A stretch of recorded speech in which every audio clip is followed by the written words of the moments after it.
सभी बोर्डों में सबसे अमीर संपन्न वक्फ बोर्ड को 10 करोड़ रुपए देने का क्या औचित्य है?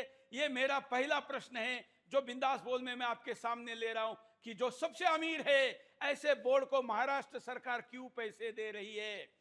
हिंदुओं के हमारे जो SC, ST, NT, OBC कई ऐसे बोर्ड बने हुए हैं। महाराष्ट्र में तो बहुत सामाजिक सुधार और सबको न्याय के लिए काम हुआ है, लेकिन उन बोर्डों में कई जगह पर पंखे चलने के लिए पंखे नहीं, ये तक बताया जाता है। गाड़ियों में डीजल नहीं है, कई गाड़ियां केवल रेडिएटर खराब है इसलिए चलती नहीं है। वहां पैसे देने के बजाय वक्फ बोर्ड को क्यों पैसे दिए गए? जिनके पास सबसे ज्यादा है उसी को क्यों दिया? ये दूसरा प्रश्न है। तीसरा प्रश्न मैं एकनाथ शिंदे जी जैसे शिव सैनिक को पूछ रहा हूं, चुनाव में वोट जिहाद किए जाने के बाद इस निर्णय का क्या राजनीतिक संदेश है? क्या ये रिटर्न गिफ्ट है? क्या संदेश है? क्या आप अपनी लाइन चेंज करना चाहते हैं? आपने अपनी पार्टी उद्धव ठाकरे से हिंदुत्व के नाम पर अलग की, लेकिन क्या चुनाव परिणामों के बाद कोई विशेष संकेत इसके द्वारा दिया जा रहा है? कारण क्या है? परिणाम क्या है? उपाय क्या है? वो भी मैं बताऊंगा, लेकिन ये मेरा प्रश्न है। चौथा बिंदास प्रश्न आपके सामने, जिसमें हम पूछ रहे हैं कि आखिर वक्फ बोर्ड लैंड जिहाद का सबसे बड़ा माफिया है, उसके संपत्ति के अप्रत्याशित उछाल की जांच क्यों नहीं की गई? पैसे देने के पहले यह क्यों नहीं जांचा गया कि आखिर 13 वर्षों में अदानी की संपत्ति इतनी नहीं बढ़ी, अंबानी की नहीं बढ़ी? राहुल गांधी जिस अदानी को लेकर इतना चिल्लाते हो, उसकी संपत्ति भी इतनी अप्रत्याशित गति से, रॉकेट की गति से नहीं बढ़ी जितनी संपत्ति वक्फ बोर्ड की बढ़ी। इस अप्रत्याशित वृद्धि के पीछे कौन सी लूट है, कौन सा इस्लामी कानून है, और कौन से नेताओं की शरणागति है, कौन से नेताओं की चाटुकारिता है, हिंदुस्तान जानना चाहता है। लेकिन इस अप्रत्याशित उछाल की जांच क्यों नहीं?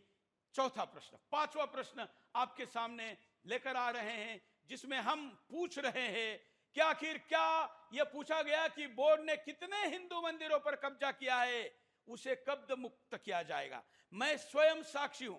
महाराष्ट्र की बात करें तो शिरडी के एयरपोर्ट के बगल में काकड़ी है, पांडव कालीन मंदिर, जिसका कलश देखने वाले लोग आज भी जिंदा है।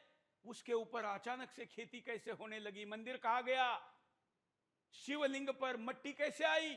लेकिन वहां के वीर हिंदुओं ने उसके लिए लड़ाई लड़ी। हमने भी उनके लिए पूरा साम दाम दंड भेद उपयोग में लाया।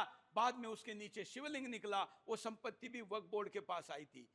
कर्नाटक के जैन मंदिर से लेकर महाराष्ट्र के कितने मंदिरों की, मठों की बात करें, उन पर कब्जा क्यों किया?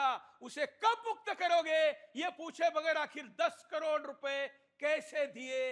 ये मेरा प्रश्न है। छठा बिंदास प्रश्न आपके सामने, जिसमें हम पूछ रहे हैं, ये प्रश्न सारे महाराष्ट्र सरकार से लेकर देश की सरकार को भी है। इस निर्णय से पहले से नाराज चल रहे हिंदुओं की मनोदशा पर पड़ने वाले विपरीत परिणाम का विचार किया गया था क्या? अरे भाई, अभी अभी ठेस लगी है, सरकार आपकी कम मतों से आई है, लेकिन चिंता हिंदू को हो रही है। वो अपना घर का खाता है, आपके लिए काम करता है और चिंता व्यक्त करता है कि भाई ये क्यों हुआ है। उसके इस विपरीत मनोदशा के समय में लिया गया ये निर्णय क्या कहलाता है? कई लोगों ने तो शपथ ले लिए कि अभी भाजपा को वोट करने नहीं जाएंगे और किसी को वोट करने नहीं जाएंगे, सारे एक जैसे हैं।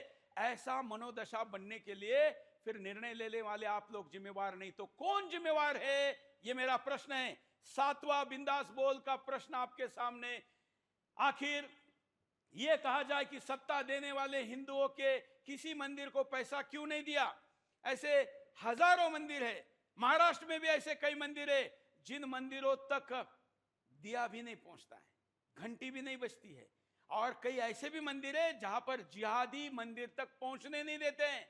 मालेगांव से लेकर मुमरा से लेकर ऐसे कितने एरिया का नाम मैं बता सकता हूं जहां पर मंदिरों का कब्जा किया गया है। ऐसे में मेरा प्रश्न यह बनता है कि उस मंदिरों का पैसा क्यों उनको नहीं दिया गया? आखिर महाराष्ट्र सरकार की यह चिंता नहीं है क्या? आठवां बिंदास का प्रश्न आपके सामने हम पूछ रहे हैं, क्या इस निर्णय से अन्य धार्मिक समुदायों के बीच असंतोष निर्माण नहीं होगा क्या? हमारे अन्य जो लोग हैं उनके मन में क्या दशा तैयार होगी? और नौवां प्रश्न है, भाजपा संसद में वक्फ बोर्ड समाप्त करने का प्रस्ताव लाते भाजपा के सांसद, लेकिन महाराष्ट्र में यही भाजपा शिवसेना के साथ है। माना कि ये मंत्रिमंडल एकनाथ शिंदे जी के पार्टी के पास है, लेकिन एकनाथ शिंदे की पार्टी के मंत्री ने, मुस्लिम मंत्री ने अगर ये निर्णय लिया है तो उसका प्रश्न, उसके ऊपर प्रश्न भाजपा क्यों नहीं उठा रही है? ये मेरा भारतीय जनता पार्टी को प्रश्न है, जो महाराष्ट्र सरकार में निर्णायक भूमिका में है। क्या गठबंधन के धर्म ने आपको इतना कमजोर कर दिया कि आपकी ये दशा बन गई? 10वां प्रश्न बिंदास का, अंतिम प्रश्नों में ये आपके सामने मैं लेकर आया हूं, जिसमें छत्रपति शिवाजी महाराज आज होते तो क्या स्थिति होती? क्या वो ऐसा करते? बताइए, शिवाजी महाराज होते तो ऐसा होता क्या? शिवाजी महाराज होते तो ऐसा करने देते क्या? शिवाजी महाराज जी का निर्णय ऐसा होता क्या? लेकिन आज ये निर्णय हुआ है